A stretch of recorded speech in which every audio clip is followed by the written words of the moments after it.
Boa noite, meus irmãos, que a graça e a paz do Senhor Jesus esteja com todos nós.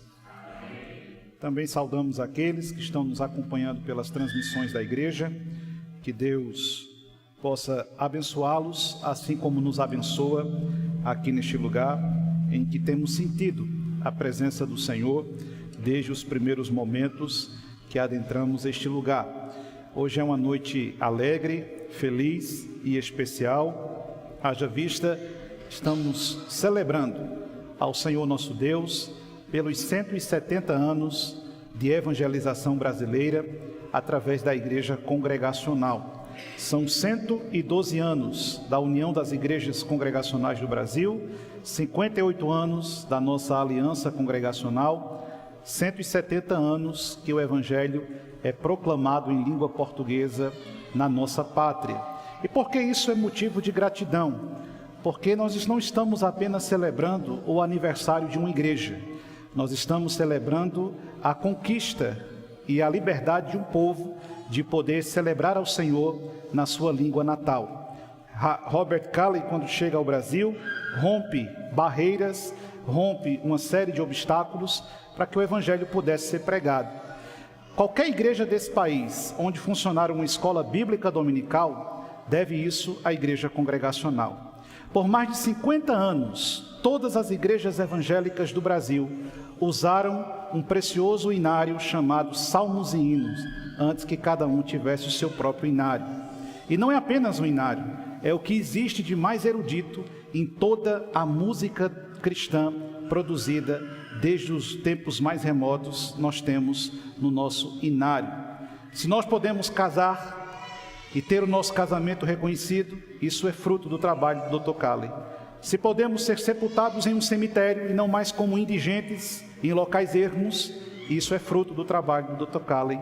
Se podemos nos reunir aqui de portas abertas para proclamar o Evangelho, isso é fruto do reverendo Robert Calley e a missão que Deus o confiou. E em Campina Grande, há 105 anos, os congregacionais têm proclamado o Evangelho. Se você se formou em Direito, saiba que o curso de Direito da Universidade Estadual foi fundado pelo reverendo Raul de Souza Costa, pastor congregacional. E quando Campina Grande completava seus 100 anos, quem organizou os festejos do centenário desta cidade foi um pastor congregacional, foi Raul de Souza Costa. Então, louvado seja Deus por toda a história que nós temos e que o Senhor continue nos abençoando com um futuro glorioso para a honra e glória do nome dele. Vamos abrir as Escrituras. Eu convido você a abrir a sua Bíblia.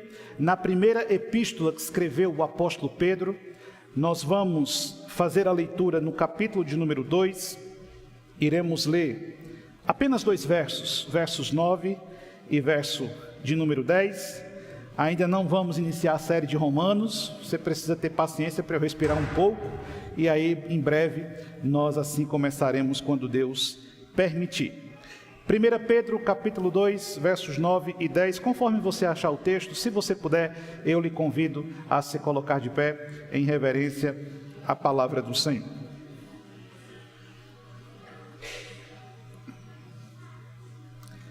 Primeira Epístola de Pedro, capítulo 2, versos 9 e o verso 10. Assim nos diz as Sagradas Escrituras.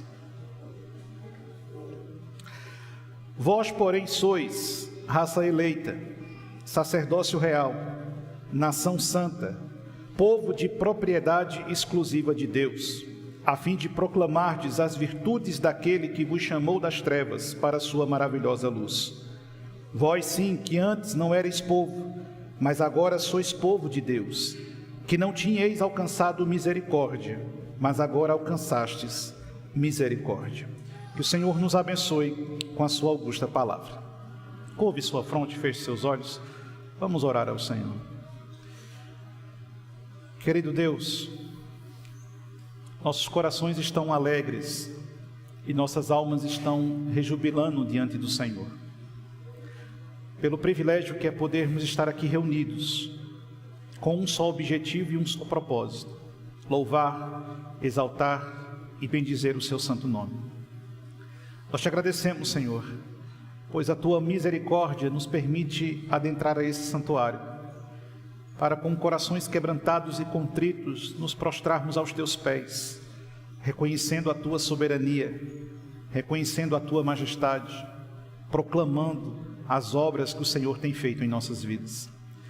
Neste momento nós temos diante de nós a sua palavra, e nós cremos que o Senhor fala através da sua palavra. Ela é a causa máxima que nos faz estar aqui nesta noite. E é por isso, Santo Espírito de Deus, que nós te suplicamos, o Senhor que sonda nossas mentes e os nossos corações, o Senhor que esquadrinha os nossos passos, fala conosco nessa noite, Senhor. Traz consolo ao nosso coração, traz refrigério à nossa vida, traz, Senhor, alívio às nossas feridas. Mas não permita, Senhor, sob nenhuma hipótese, que saiamos daqui sem ouvir a tua voz. Se for preciso, nos corrija, nos exorte, nos repreenda, mas precisamos te escutar. E se em nosso meio, ou nos acompanhar à distância, houver alguém que ainda não conhece em Jesus o caminho, a verdade e a vida, que nesta noite cadeias possam ser rompidas e pecadores libertos do domínio da morte, para o louvor da glória do teu santo nome. Fala conosco, Espírito Santo, nós queremos te ouvir. É isso que nós te pedimos, em nome de Jesus. Amém. Podeis sentar, meus irmãos.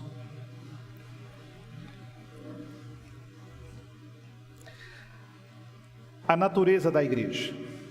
É sobre isso que eu gostaria de pensar com você nesta noite. Sem dúvida, os festejos e as celebrações que têm nos trazido nesses últimos dias, e ainda aqueles que serão vivenciados ao longo desta próxima semana, nos permitem refletir sobre a nossa própria história enquanto igreja.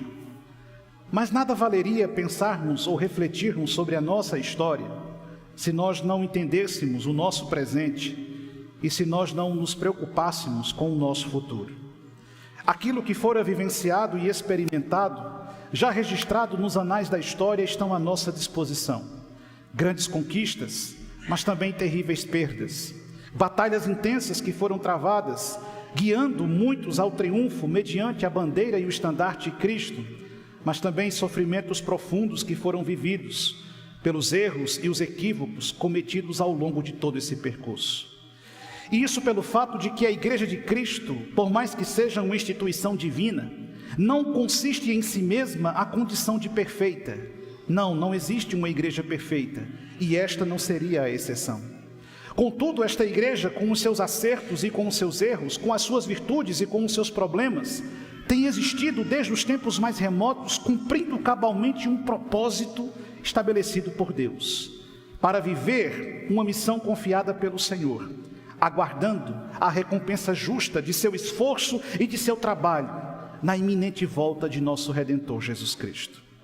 Quando olhamos para as palavras do apóstolo Pedro, escritas na sua primeira epístola, texto este com a finalidade de equipar os primitivos cristãos e preparar os primitivos cristãos para enfrentar os grandes desafios que se avizinhavam naqueles dias, o apóstolo Pedro, então, nesta pequena sessão que acabamos de ler, se propõe a refletir sobre a natureza da igreja.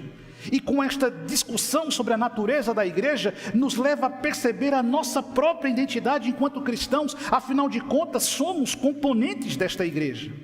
E nela fomos inseridos não por nossa vontade própria, como o texto irá nos mostrar, mas por uma escolha soberana e divina, que o próprio Deus operacionalizou, para que nós pudéssemos estar aqui.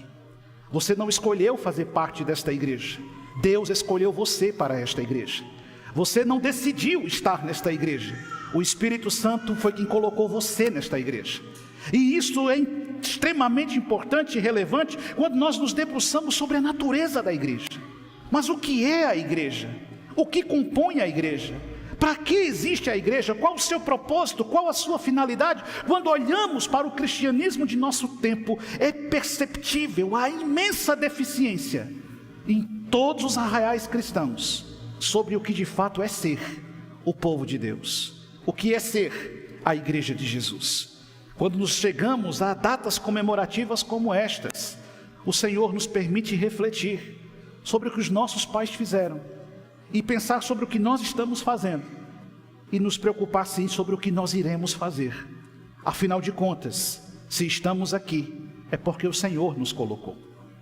Pensando nisso, eu quero que você deixe sua Bíblia aberta em 1 Pedro, capítulo 2. E eu quero meditar com você nesses 2 versos, visitando outros textos certamente, a fim de compreendermos a natureza da igreja de Jesus Cristo.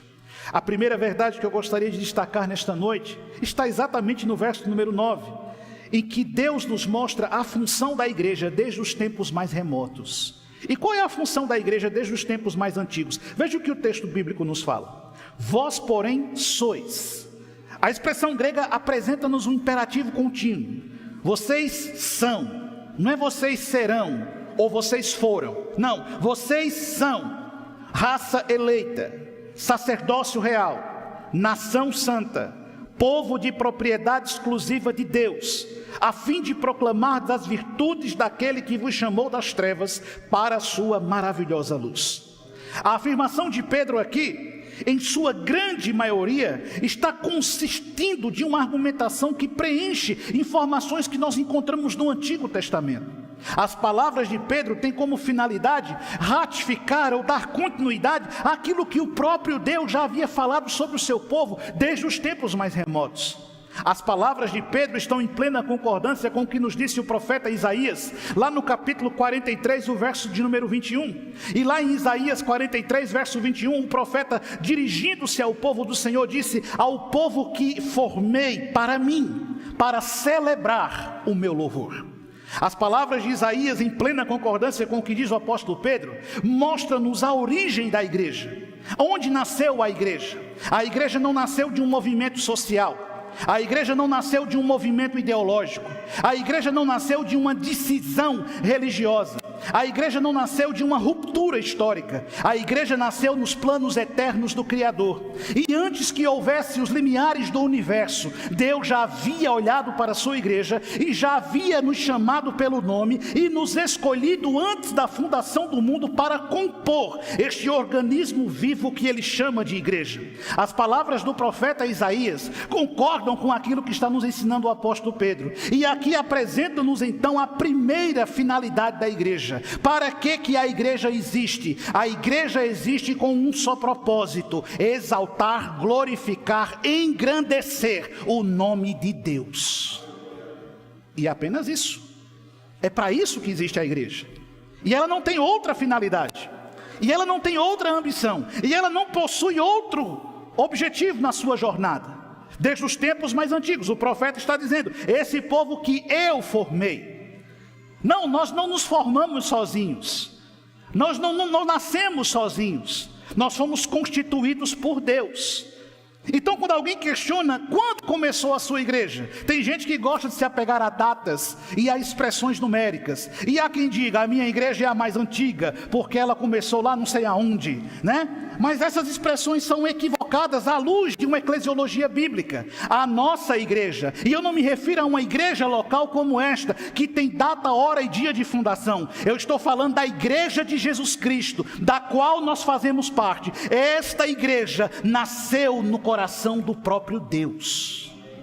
Aí o texto diz: o povo que eu formei, que eu criei, que eu trouxe à existência, para demonstrar o quê? A sua glória, o seu poder, a sua majestade, e lhe oferecer louvor. Por que nós estamos aqui reunidos nesta noite? Nós não viemos aqui porque nós não temos o que fazer. Nós não viemos aqui apenas para cumprir uma agenda social. Nós não viemos aqui apenas por um costume, uma tradição. Por que nos trouxe aqui nesta noite? Por que centenas de cristãos se reúnem ao redor do mundo em momentos como este, no dia de hoje? Não é porque nós não tenhamos outras prioridades ou outras coisas que ocupem nosso tempo. Nós estamos aqui com um só objetivo: cantar louvores e exaltar o nome do Senhor. Mas para que nós possamos exaltar ao Senhor, para que nós possamos engrandecer ao Senhor, para que nós possamos de fato bendizer o nome do Senhor, nós precisamos cumprir a vontade do Senhor. E aí ele começa dizendo: vocês são uma raça eleita, um sacerdócio real, uma nação santa, um povo de propriedade exclusiva. Percebe que até aqui ele vai distinguindo você de todas as outras coisas que existem aí fora? Percebe que ele coloca-se na posição de afirmar categoricamente que a igreja de Jesus, ela se separa total e completamente do mundo aonde ela está inserida. Nós estamos no mundo, mas nós não somos do mundo. Nós vivemos na terra, mas nós não pertencemos à terra. E este mesmo apóstolo Pedro vai dizer que nós somos peregrinos e forasteiros. E estamos percorrendo um caminho em direção à nossa pátria celestial. Por que a igreja existe? A igreja existe para louvar a Deus. Mas o que tem acontecido com a igreja dos nossos dias? Mas o que tem acontecido com o cristianismo de nossa época? Temos desvirtuado os nossos momentos com o Senhor e inserido em nossos ambientes de adoração coisas que são completamente estranhas à maneira como Deus quer ser servido e adorado. Vimos de forma profunda isso hoje aqui pela manhã. Por que nós estamos aqui? Nós não estamos aqui para assistir um espetáculo. Nós não estamos aqui para assistir um show. Nós não estamos aqui para apreciar uma apresentação. Nós não estamos aqui para ver a performance do orador.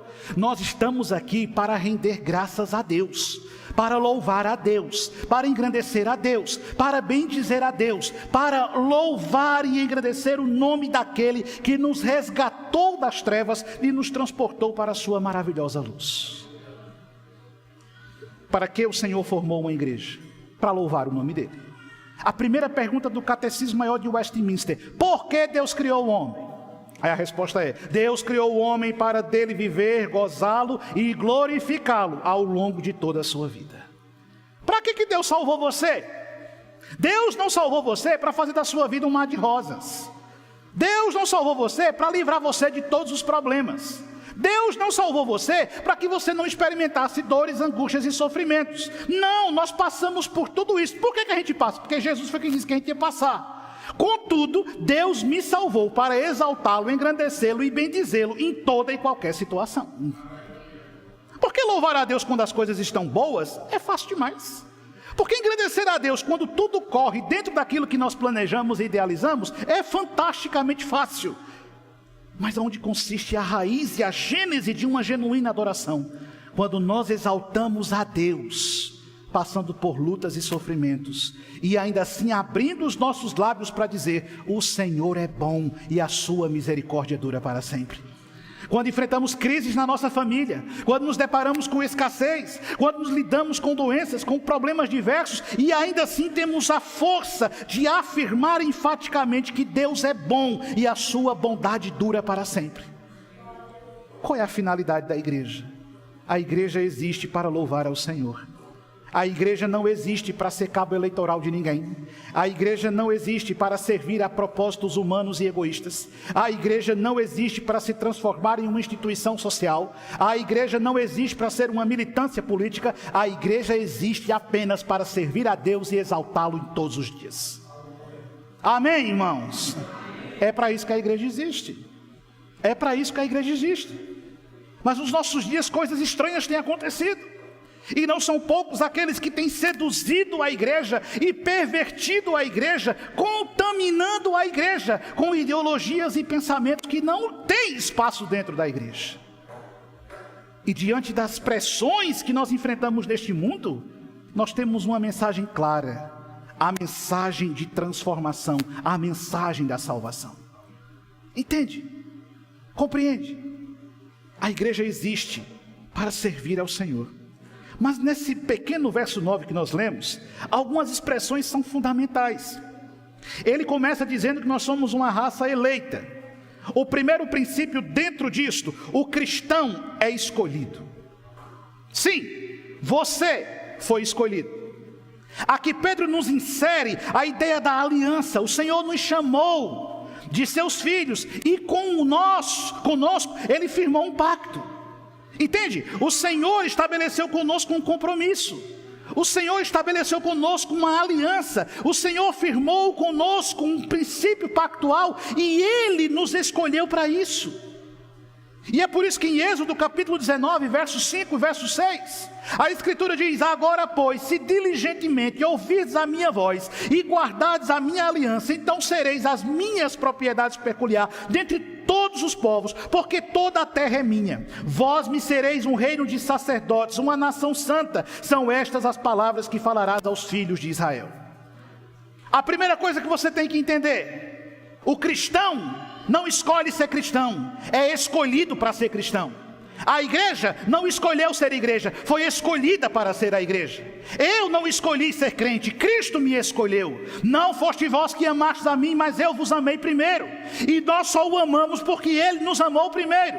E o fato de estarmos aqui nesta noite revela-nos a maravilhosa graça transformadora de Deus, pois Deus nos escolheu para sermos o seu povo. E você sabe muito bem como o Senhor lhe escolheu. O Senhor não lhe escolheu entre as melhores opções do mercado. O Senhor lhe escolheu entre o que havia de pior na face da terra.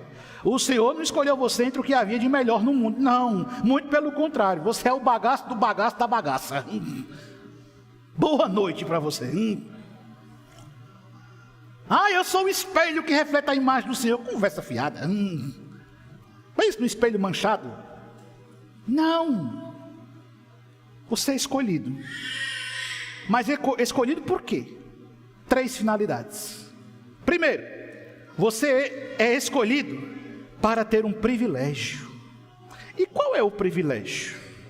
Em Jesus Cristo, lhe é oferecida uma nova e íntima relação com Deus. Deus se tornou o seu amigo, e Ele se tornou o seu amigo próximo. Ele faz de você um amigo dele, e ele se torna seu amigo. Você foi escolhido, para quê? Você foi escolhido para um privilégio. Que privilégio? Ser amigo de Deus. Pastor, e todo mundo não é amigo de Deus? Não. E onde é que está escrito isso? Na Bíblia. O apóstolo Tiago diz: a amizade do mundo é inimizade contra quem? Contra Deus. Então, se você é amigo do mundo, você é inimigo de Deus. Não tem como. Se você anda de mãos dadas com o mundo, você está separado de Deus. E se você está aliançado com Deus, você está separado do mundo. Entende? Você foi escolhido, mas não foi para você ser uma criatura arrogante, prepotente. Eu sou um eleito do Senhor. Oh meu Deus. Para que você foi escolhido? Para um privilégio. Que privilégio? Ser amigo de Deus. Mas dentro desse privilégio há um segundo elemento. Você foi escolhido para quê? Para obedecer. Porque o filho tem que ser obediente. Toda relação depende da obediência. É isso que está lá no princípio. Quando o Senhor entrega o decálogo, Ele começa dizendo: eu sou o Senhor teu Deus, que te tirou da terra do Egito. Aí agora está aqui os princípios do pacto. Cumpram tudo isso, e eu vou andar com vocês, e vocês vão andar comigo. Mas se vocês desobedecerem tudo isso, vocês não têm comunhão comigo. Entende? Você foi eleito de Deus. Para quê? Para obedecer Deus. Você recebe o privilégio de ser amigo de Deus, mas você também herda a responsabilidade de obedecer Deus. E Jesus disse: você me ama? Então guarda o quê?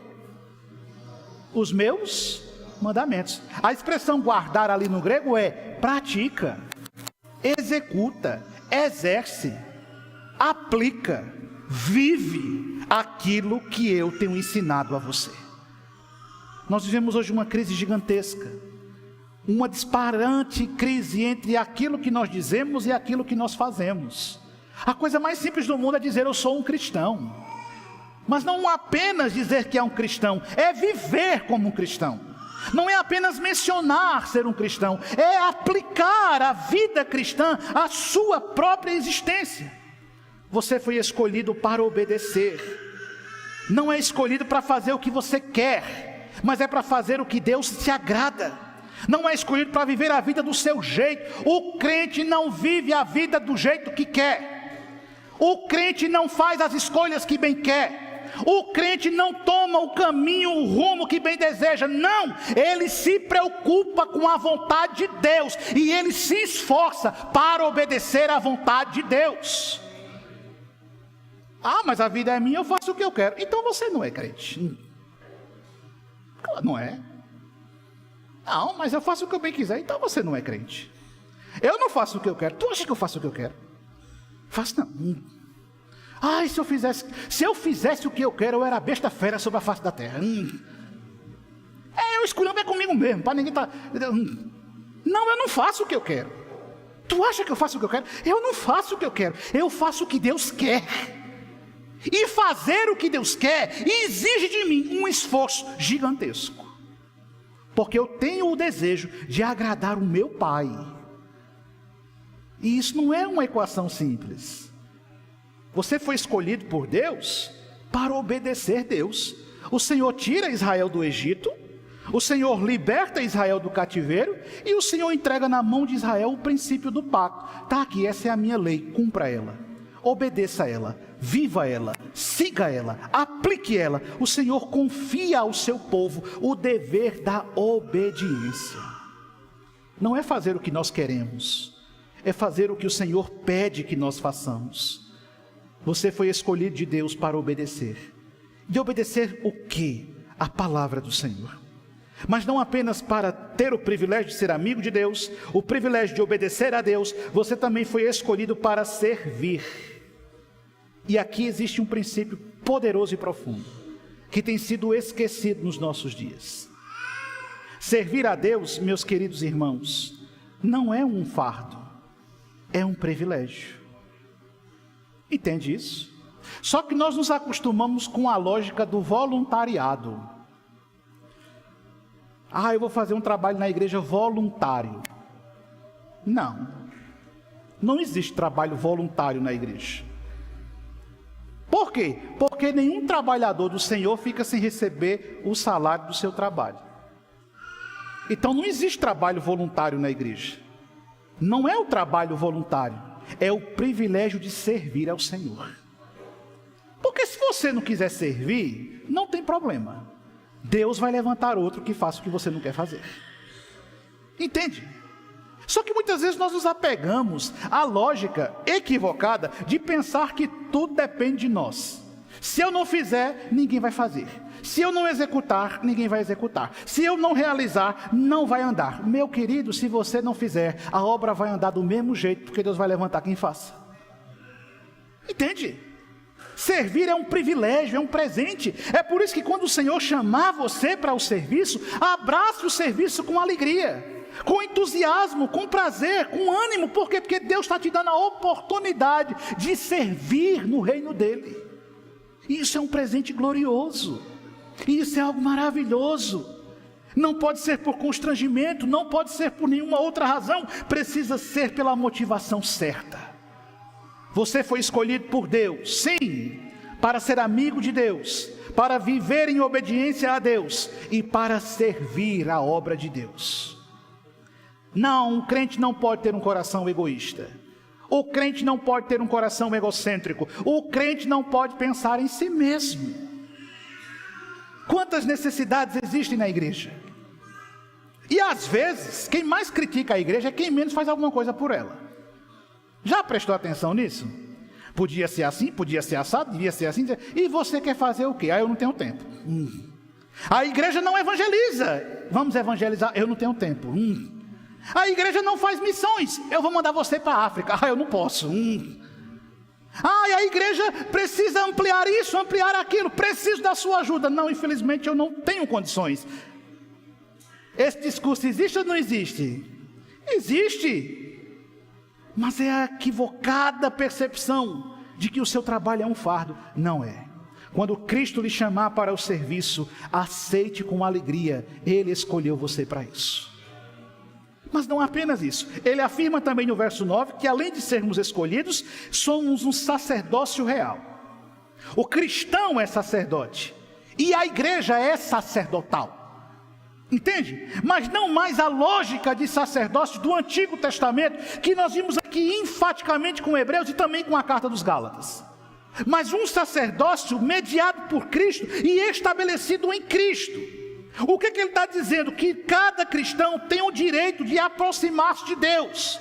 É o que Lutero chamava de sacerdócio universal de todos os crentes. E isso é um privilégio maravilhoso. O que isso significa? Significa que você não depende da oração do pastor Luiz para Deus te abençoar. Significa que você não depende do pastor Luiz, onde você vai confessar seus pecados e ele vai passar para você uma penitência. Significa que você não depende de homem nenhum para poder se aproximar de Deus. Significa que como um sacerdote real, você pode dobrar os seus joelhos no recôndito do seu quarto e se colocar diante do trono do Altíssimo e ter a sua oração ouvida pelo glorioso Rei, mediante a pessoa de Jesus Cristo. Entende isso? Esta igreja é uma igreja de sacerdotes. É por isso que ninguém procura o pastor para poder pedir a penitência dos seus pecados. Ainda bem, porque se fosse na minha volta você se dava mal. Eu ia fazer você correr 10 quilômetros, 5 da manhã todo dia. Dependendo do pecado que você tem. Aí aumenta.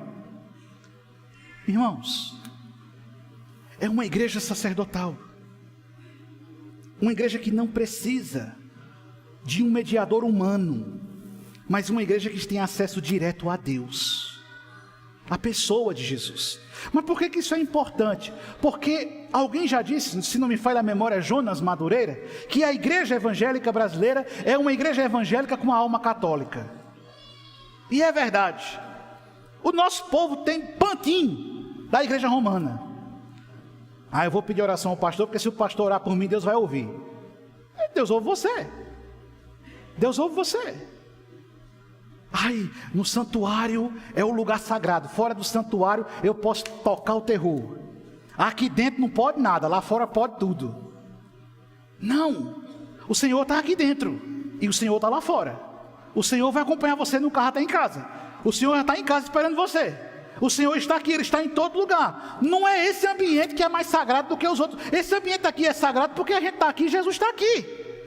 Mas quando a gente fechar as portas e for embora, isso aqui é apenas um salão que não tem em si próprio nenhuma mística espiritual.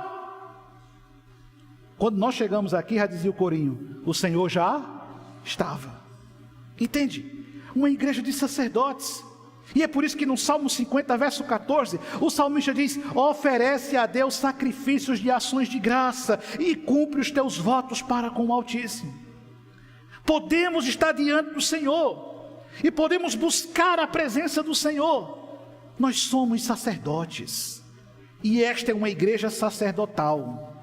É por isso que a única cabeça desta igreja se chama Jesus Cristo.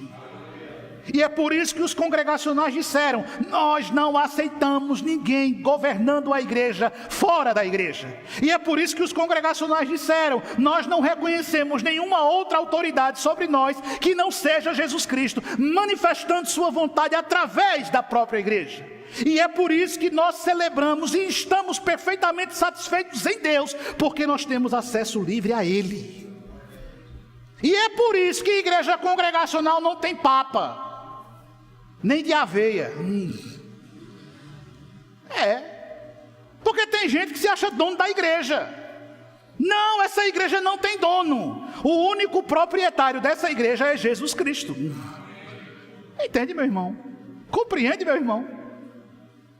Por isso que não existe bispo na igreja congregacional, porque não tem uma diocese que governa sobre nós, não tem um pastor presidente que manda em nós. Ela é essencialmente perfeita e completa em Cristo, pois ela é uma nação de sacerdotes. E aí isso nos leva ao outro ponto: uma nação santa. E aqui é uma dinâmica maravilhosa, que tornou a igreja diferente do judaísmo. O que torna a igreja diferente do judaísmo? Os primitivos cristãos tiveram dificuldade em entender isso, e é por isso que Pedro escreve para eles. Porque eles, em alguma medida, eles acreditavam que a igreja era apenas uma continuidade do povo judeu, ou uma facção dentro do judaísmo. E aí eles queriam reproduzir o pensamento dos judeus. E qual era o grande problema dos judeus? É que o céu era só deles. E para alguém se converter ao judaísmo era uma burocracia maior do mundo. E até hoje né? Se você se converter à fé judaica, você é um prosélito, ou seja, você é de segunda classe. Se bem que tem crente que tem essa mesma safadeza, né? Uma vez um abençoado: você é de onde? Eu sou da congregação. Não, então você é samaritano. Por quê? Vocês não creem no Espírito Santo? Oh, meu Deus. Eu, se tu é herege, eu vou ficar por baixo? Não.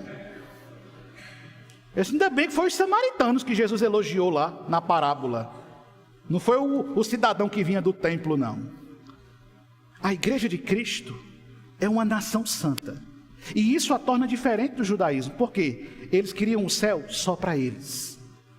E aí o Senhor diz: vocês vão se espalhar por todo o mundo, pregando o evangelho a toda criatura, fazendo discípulos de todas as nações, os batizando em nome do Pai, do Filho e do Espírito Santo.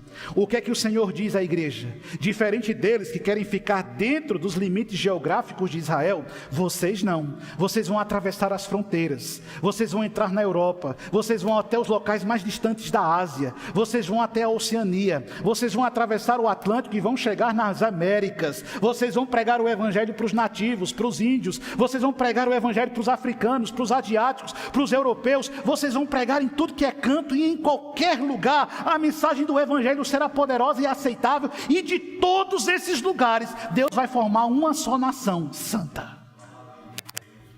Entende? Compreende, irmão?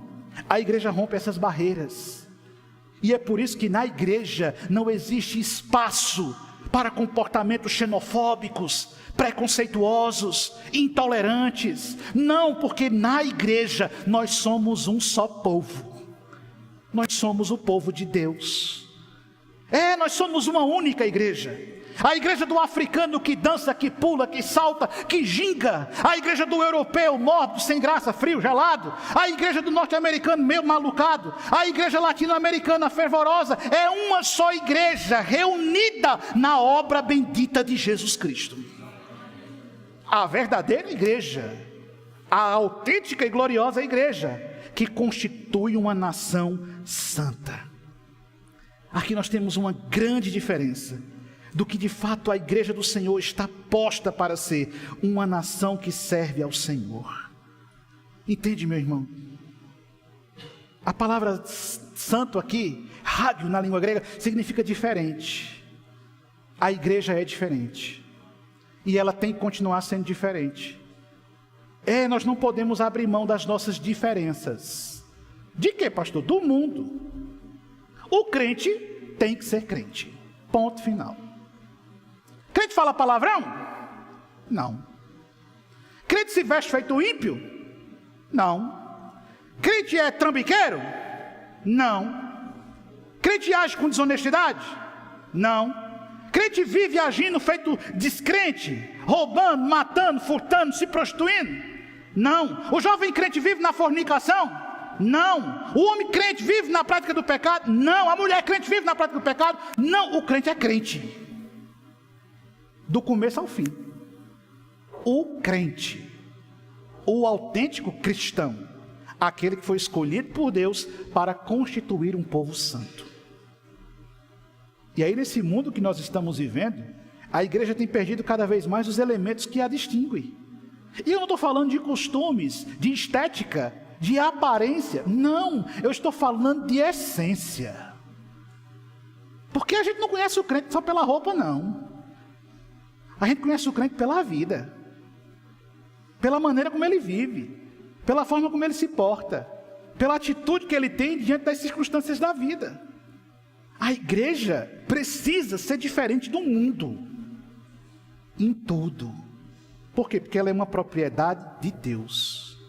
Aí o cristão não vive preocupado em imitar o mundo, não. Crente não vive seguindo as tendências da moda, não. O crente tem um pacto com Deus, e o seu propósito é viver para a glória de Deus. Por quê, pastor? Aí ele nos leva ao outro elemento do verso 9. Além de sermos uma nação santa, somos um povo de propriedade exclusiva de quem? Temos um dono. Temos um dono. As traduções do Novo Testamento para a língua portuguesa foram muito generosas. Em muitas passagens que a expressão surge servo, na língua grega o termo é escravo. O que isso quer dizer?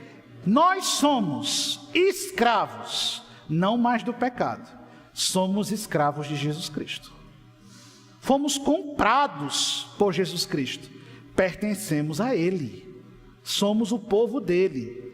Somos a propriedade dele. Logo, nós fazemos o que agrada a ele. E aí, como é que a gente faz isso? Aplicando à nossa vida os princípios de Deus, a vontade de Deus. Entende, meu amado irmão? Você é propriedade do Senhor. O cristão pode ser uma pessoa comum, mas ele adquire um valor diferente, uma dignidade distinta, por causa de quem ele pertence. Vamos ilustrar isso? Por que o quadro da Mona Lisa custa tão caro? Foi porque Zé da Cebola pintou ele? Eu nem sei quem é Zé da Cebola. Por que o quadro da Mona Lisa custa tão caro? Quem foi que pintou ele? Quem foi? Quem? Meu Deus, vai falar sem medo. Da Vinci, pronto. Por isso que ele custa caro, porque foi Leonardo da Vinci que pintou ele. Por que uma escultura o que vai determinar o valor de uma escultura? É a escultura por si mesmo ou quem a produziu? Quem a produziu? Em que consiste o valor do cristão? Não é pelo próprio cristão, mas é de quem é o possuidor do cristão. O possuidor do cristão se chama Jesus Cristo. Nosso valor está em nós por causa de Cristo. Pertencemos a Cristo. Somos de Cristo. Fomos comprados por Cristo. Somos uma propriedade de Deus. O grande problema é que a imensa maioria das igrejas foi usurpada das mãos de Cristo, para transformar-se em propriedade de homens, para transformar-se em guetos de absurdas práticas que exaltam apenas os homens e convergem apenas para satisfazer os homens. Mas essa nunca foi a característica da igreja congregacional. Ela é uma igreja que tem como objetivo não agradar os homens, mas agradar a Cristo, servir a Cristo e proclamar o evangelho de Cristo. E por que nós somos assim? Não é porque somos perfeitos, mas porque Deus nos fez, olha o verso 9, a fim de proclamar as virtudes daquele que vos chamou das trevas para a sua maravilhosa luz. Temos de Deus uma missão: pregar o evangelho, proclamar o evangelho e anunciar as virtudes daquele que nos chamou da escuridão para a luz. Entende, querido? As igrejas de nosso tempo perderam essa perspectiva. E eu provo a vocês.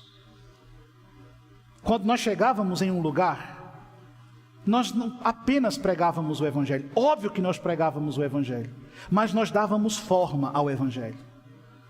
Se existem doentes, vamos criar hospitais.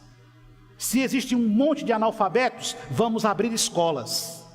Se existem crianças abandonadas, vamos construir orfanatos.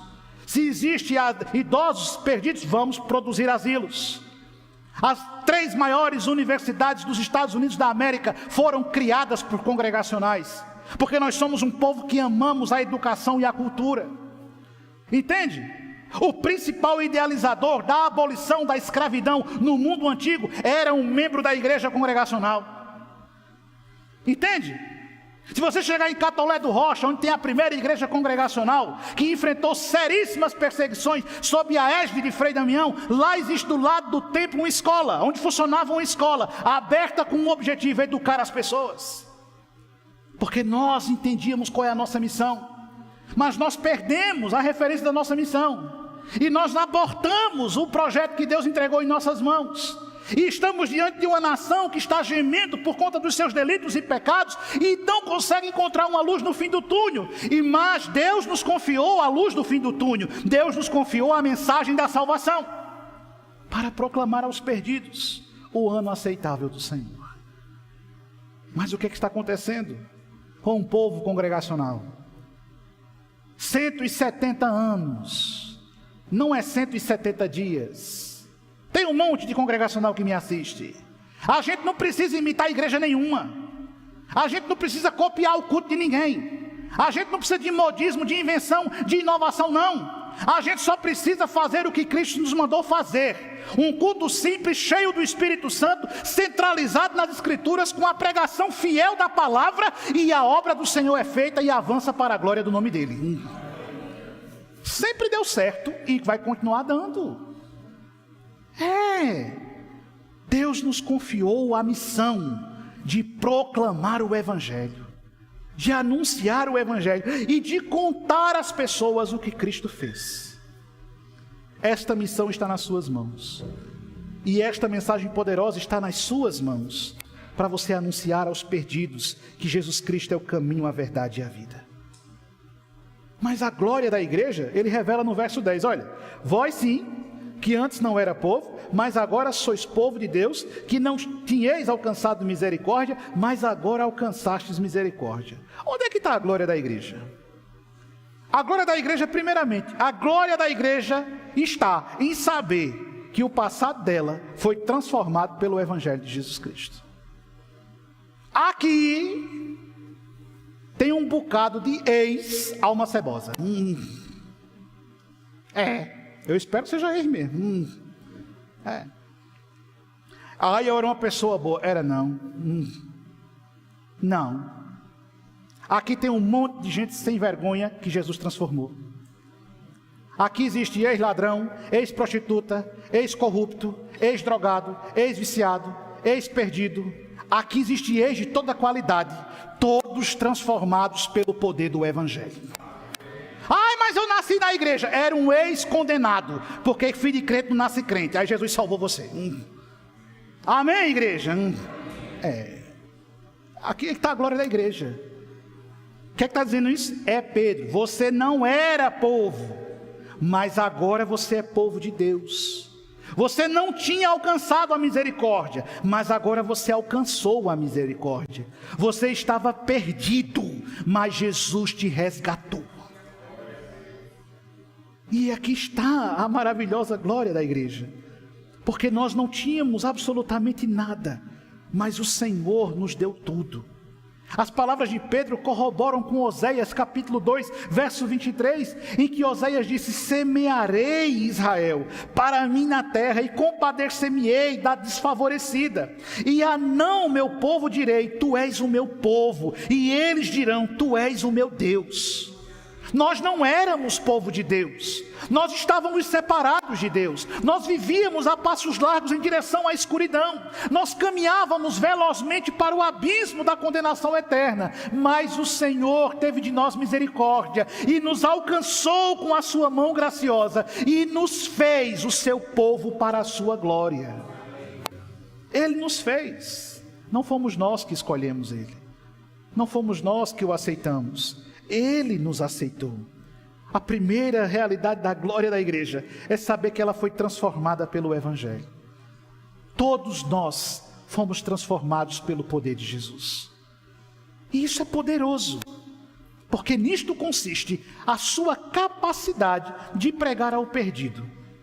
Porque você um dia foi perdido, mas você pode dizer ao perdido: eu encontrei o caminho da vida, o mesmo caminho que Deus oferece a você. Compreende isso? Compreende isso? Mas não apenas isso. O segundo aspecto: vocês não tinham alcançado misericórdia, mas agora vocês alcançaram misericórdia. A glória da igreja consiste em saber que ela alcançou o favor de Deus. Nós alcançamos a misericórdia de Deus. Nós deixamos de ser insignificantes. Nós deixamos de ser o opróbrio, nós deixamos de ser o rechaço, nós deixamos de ser o nada para nos transformarmos em filhos do Altíssimo, filhos de Deus. E é por isso que João vai dizer: nós o amamos porque Ele nos amou primeiro. Você pertence ao Senhor. Você que não era nada, você agora tem tudo. Você que não tinha futuro, você agora tem um futuro. E é isso que a igreja faz, que organização humana nenhuma consegue fazer.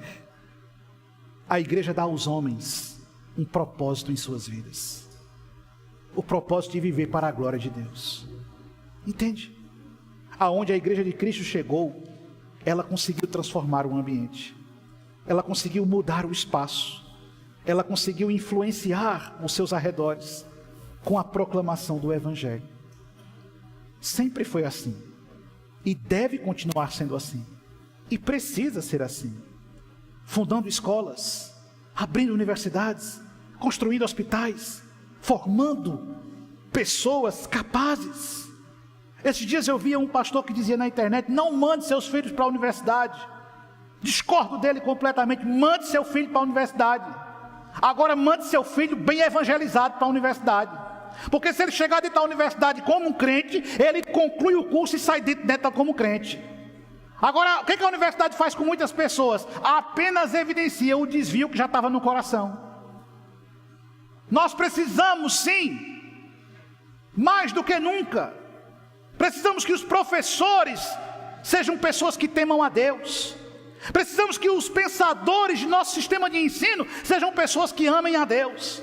Precisamos que as pessoas que ocupem as casas legislativas desse país sejam de fato pessoas que temam a Deus, e não gente que usa o nome de Deus. Precisamos que a justiça desse país seja com juízes que de fato temam o juiz e dos juízes. Precisamos sim que o governo dessa nação esteja ocupado por gente que ame ao Senhor, mas aquele que ame ao Senhor de fato, porque foi alcançado pelo Senhor. É disso que nós precisamos. Precisamos de grandes empresários cristãos, precisamos de empreendedores cristãos, precisamos de autônomos cristãos, precisamos de uma igreja que está em todos os espaços, vivendo de forma vibrante a glória do Evangelho. Mas irmãos, não pense que isso vai ser um caminho fácil, porque o mundo odeia a mensagem de Jesus Cristo. Eu sigo um médico neurologista, neuropediatra, nas redes sociais. Ele é um cristão, autor de um livro, O Papai é Neuro. Estou esperando chegar o meu. Homem crente, versado, cultíssimo, intelectual de ponta, crente. Enquanto ele só postava os assuntos correlatos à sua ciência, estava tudo bem, até que um dia ele aplicou a sua ciência ao princípio do Senhor. Bastou que isso acontecesse para que ele recebesse uma enxurrada de críticas e afrontas. Não misture a sua fé com a ciência. Misture sim a sua fé com a ciência. Eu me lembro de um professor comunista que eu tinha no curso de história, não vou dizer o nome porque a professora sabe quem é. Fui obrigado a abandonar a disciplina, porque a briga era demais. E na última vez ele disse: Luiz, deixe a sua fé do lado de fora da porta. Eu disse: deixe sua ideologia do lado de fora da porta também. Porque aonde eu estiver eu sou um crente, dentro ou fora da sala de aula. Aonde eu botar os meus pés eu boto como crente, porque não há como separar o que Deus fez em minha vida daquilo que eu sou. Eu sou chamado para ser luz do mundo e sal da terra, em qualquer lugar. Porque você é a igreja de Jesus, ocupando os espaços, mas para viver uma vida que glorifique a Deus, que exalte a Deus. Eu me recordo do caso de uma professora que assumiu uma escola em uma zona periférica da cidade de São Paulo, e nenhuma pessoa parava na direção daquela escola. Tamanha era a desordem social que havia naquele bairro. E aí essa professora aceita o cargo de direção, e ela é uma mulher que teme a Deus, e assume as rédeas daquela escola. E de repente ela vai aparecer nas manchetes como um caso de superação e sucesso. E ela vai ser entrevistada por algumas emissoras de televisão, e ela vai falando sobre os métodos que usou e tal. E aí ela termina dizendo: tudo que eu fiz aplicando a palavra de Deus. Porque Paulo disse: eu não me envergonharei do Evangelho, porque ele é o poder de Deus. Aonde está o poder da igreja? Está nisto daqui. Aonde está o poder da igreja? Está nesse santo livro. E se nós abandonarmos esse livro, nós vamos nos perder pelo caminho, como muitos já se perderam. Mas enquanto nós formos fiéis a este livro e aplicarmos este livro em nossas vidas, podem soprar os ventos mais tormentosos que for, nós nos manteremos firmes, pois a nossa rocha se chama Jesus Cristo. Sem medo, sem negociar, sem titubear, sem arrodeio, sem conversa fiada. Não, vivendo de fato para a glória de Deus. Entende, irmãos? Deixando um legado. Que legado nós vamos deixar? O que é que nós vamos deixar para os nossos filhos? O que é que nós vamos deixar para gerações vindouras? O Senhor nos chama a deixarmos uma igreja que compreende de onde saiu, onde está e aonde irá chegar. Saímos da escuridão. Estamos na luz pela obra de Cristo e queremos chegar na morada celestial pela misericórdia dele. Pregando o Evangelho, sem medo de ser crente e sem medo de ser congregacional. Amém, igreja? É cada um no seu quadrado. Cada qual no seu cada qual. Entende? Vivendo a autenticidade da nossa fé. Vivendo a profundidade daquilo que nós cremos. E aí eu me recordo da conversão de um homem que basila toda a teologia evangélica e protestante ao redor do mundo. Esse homem era filho de uma mulher cristã. O nome dela era Helena. Orou por ele a vida inteira. Mas parecia que a oração dela não era ouvida. Quanto mais sua mãe orava, mais promíscuo ele se tornava. Quanto mais a sua mãe buscava a Deus, mais ímpio ele era. Entregou-se às paixões mundanas. Vivia de uma forma dissoluta, embriagado e entregue à prostituição e à imoralidade total e completa.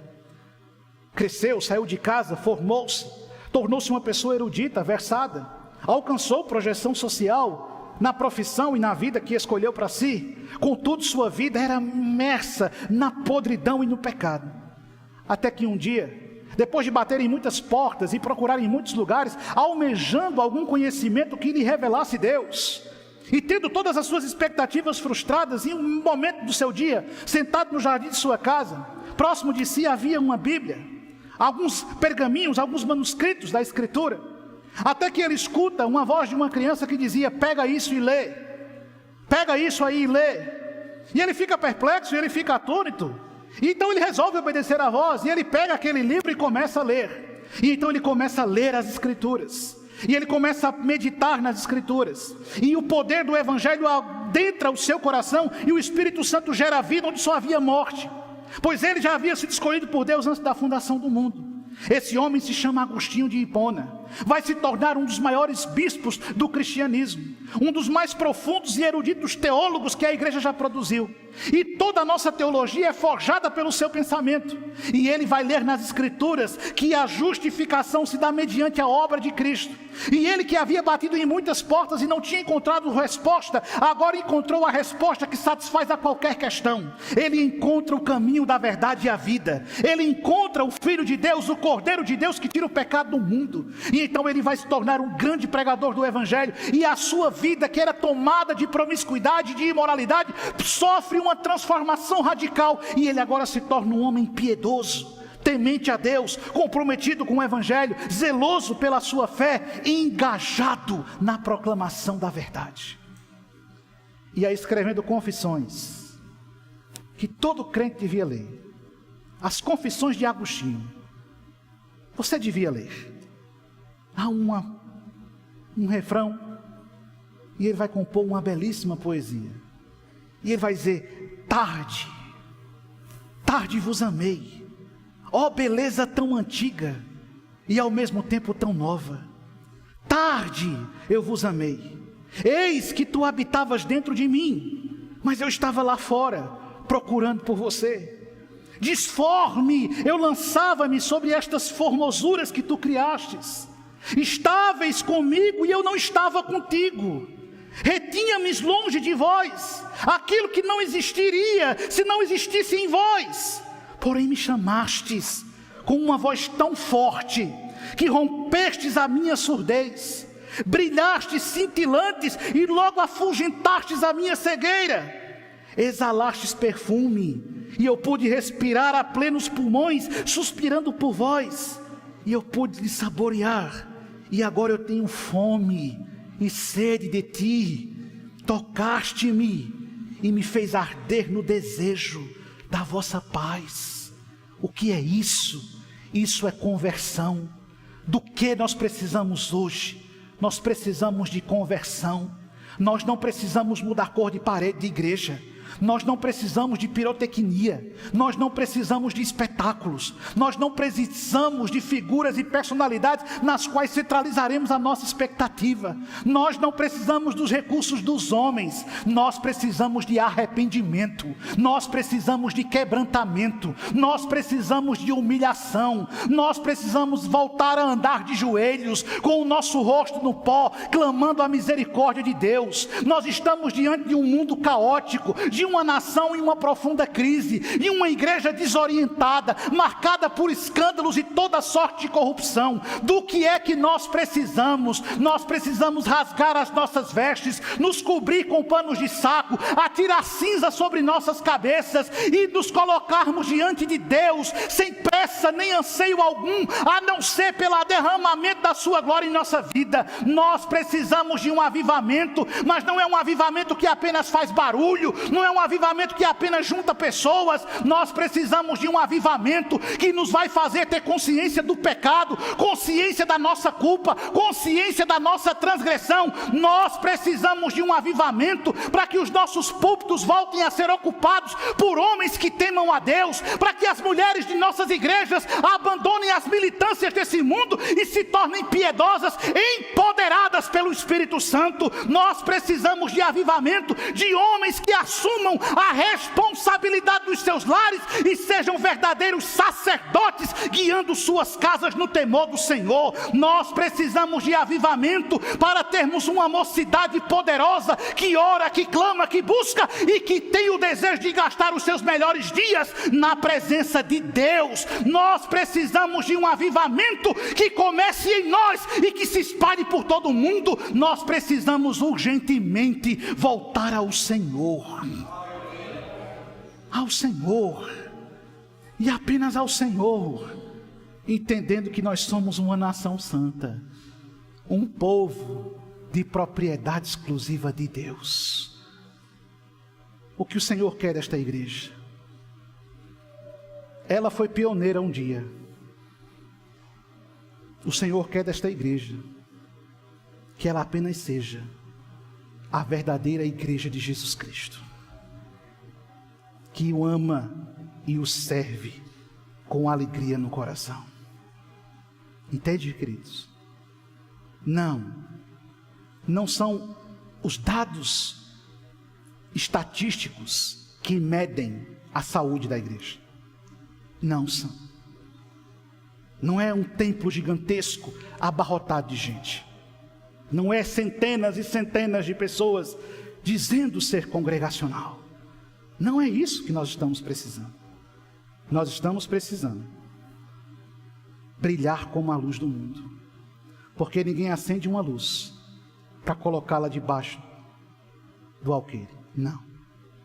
É para colocá-la no alto. Que o Espírito Santo sopre ventos de avivamento sobre a igreja congregacional, sobre o povo congregacional. Não foi você que escolheu esta igreja, foi Deus que escolheu você para estar nela. Que Deus nos abençoe em nome de Jesus. Curve sua fronte, feche seus olhos, vamos orar ao Senhor.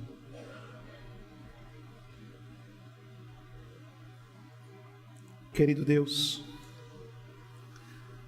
nesse momento, Senhor, nós clamamos a sua misericórdia. E nós olhamos para a nossa própria vida. E fazemos uma análise do nosso coração. Somente o Senhor é capaz de penetrar as profundezas de nossa alma. Somente o Senhor é capaz de ver aquilo que se processa em nossos corações. Pai, nós não queremos apenas ser um número estatístico dentro de um rol de membros de uma igreja. Nós queremos ser autênticos cristãos. Cristãos que te amam com todas as forças do coração. Cristãos que compreendem de onde saíram. Quem nós éramos, Senhor? Nós éramos o opróbrio dessa terra. Nós estávamos perdidos. Nós não tínhamos futuro algum, Senhor. Estávamos caminhando a passos largos em direção ao abismo da destruição. Vivíamos aprisionados em vícios, em paixões, no mundanismo. Nos levávamos pelas inclinações do nosso próprio coração. Senhor, quem nós éramos? Perversos é uma palavra que pode nos definir. Malignos. O Senhor conhece a nossa história. O Senhor viu tudo que nós fizemos, e ainda assim o Senhor nos amou, e ainda assim o Senhor nos aceitou, e ainda assim o Senhor nos quis, apesar do que éramos. O Senhor continua nos querendo, apesar do que somos. Nós não somos perfeitos, Senhor. Tu sabes que nós pecamos com palavras, com pensamentos, com ações. Tu sabes, Senhor, que nós muitas vezes fugimos ao compromisso e à responsabilidade que solenemente juramos honrar ao longo da nossa vida cristã. Tem de nós misericórdia, Senhor. Olha para a igreja nessa nação. Olhe para essa igreja, Senhor, que está manchada. Ela está maculada, ela está perdida. Ela está infestada de heresias, de desvios. Ela está sob o jugo de homens perversos, que não têm nenhum compromisso com a Tua palavra.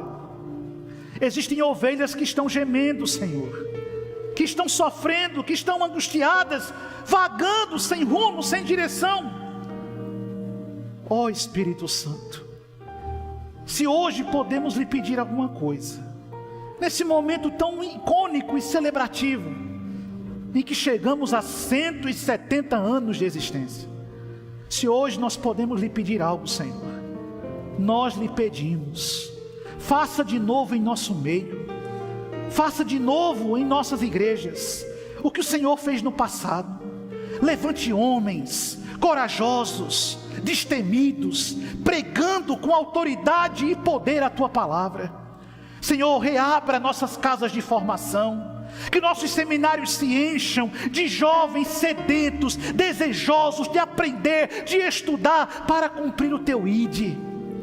Senhor, transforma as nossas casas em extensões da nossa igreja, aonde nós temos prazer de louvar, adorar, exaltar, bendizer, engrandecer o nome de Jesus.